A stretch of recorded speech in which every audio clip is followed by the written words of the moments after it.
បញ្ហាព្រំដែនជាបញ្ហាស្មុគស្មាញ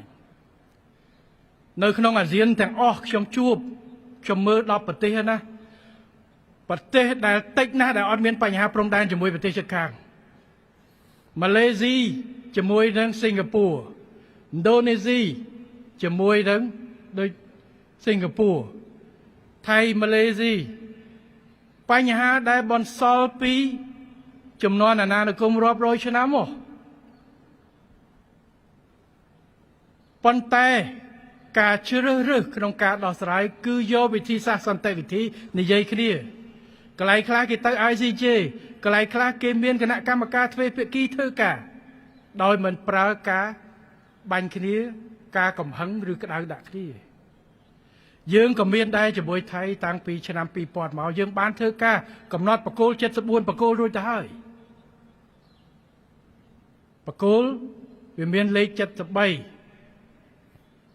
អត់មានលេខ74ទេប៉ុន្តែបកគោលលេខ22មាន 22A 22B អញ្ចឹងវារាប់ទៅ74យើងបានកំណត់ជាមួយគ្នារួចទៅហើយនីតិវិធីត្រូវធ្វើទៅទៀតប្រហែលថ្ងៃទៀតត្រូវមានការជួបគ្នារវាងគណៈកម្មការមកនិយាយគ្នាដោះស្រាយបញ្ហាកម្ពុជាគ្មានគោលបំណងរំលោភលើអធិបតេយ្យភាពឬ